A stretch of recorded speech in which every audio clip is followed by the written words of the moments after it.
असम के मुख्यमंत्री हेमंत बिस्वा शर्मा असम में रहने वाले अवैध घुसपैठियों को लेकर सख्त रहे हैं। हेमंत बिस्वा शर्मा अवैध घुसपैठियों को राष्ट्रीय सुरक्षा के लिए बड़ा खतरा मानते हैं। इसी साल हुए लोकसभा चुनाव के दौरान झारखंड में हेमंत ने कहा कि असम में 1.25 करोड़ अवैध बांग्लादेशी घुसपैठिए हैं। उन्होंने कहा कि ये मुद्दा केवल बयान से हल नहीं हो सकता।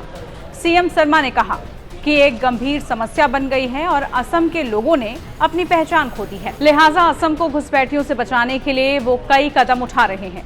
इसी क्रम में असम में अवैध रूप से रहने वाले घुसपैठिए मुसलमानों को असम के डिटेंशन सेंटर में रखा जा रहा है। मीडिया रिपोर्ट्स के मुताबिक असम सरकार ने एक और कड़ा कदम उठाते हुए बारपेटा जिले के एक डिटेंशन कैंप में 28 मुसलमानों को रखा है।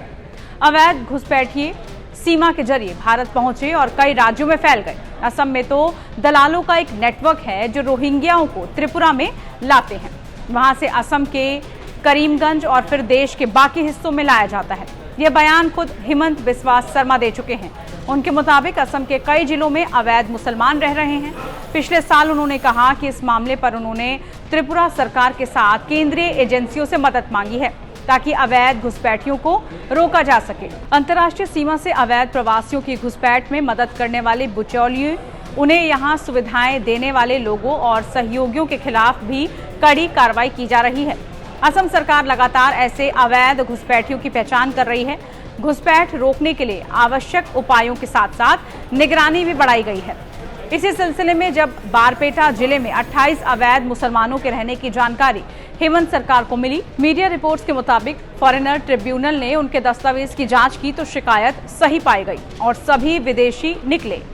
इसके बाद इन सभी विदेशी मुसलमानों को डिटेंशन सेंटर में रखने का फैसला ले लिया गया। जानकारी के मुताबिक बारपेटा जिले के विभिन्न क्षेत्रों के 28 लोगों को पुलिस थाने में बुलाया गया था, जिसके बाद सभी को पुलिस अधीक्षक कार्यालय ले जाया गया और फिर एक बस में बिठाकर सभी को ग्वालपाड़ा स्थित डिटेंशन कैंप में भेज दिया गया। इनमें 9 महिलाएं और 19 पुरुष हैं। जब पुलिस उन्हें डिटेंशन सेंटर लेकर जा रही थी, इसका उनके रिश्तेदारों और परिवार वालों ने काफी विरोध भी किया।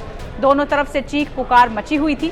सरकार के इस कदम का मुस्लिम संगठन के नेताओं ने भी विरोध किया है और कहा है कि सरकार केवल मुसलमान को टारगेट कर रही है और हमारे लोग विदेशी नहीं है। नेताओं ने कहा कि उनका आधा परिवार भारतीय नागरिक है, तो फिर वो लोग विदेशी कैसे हो गए। असम में मुस्लिम स्टूडेंट्स यूनियन के चीफ आशिक रब्बानी ने धमकी दी है।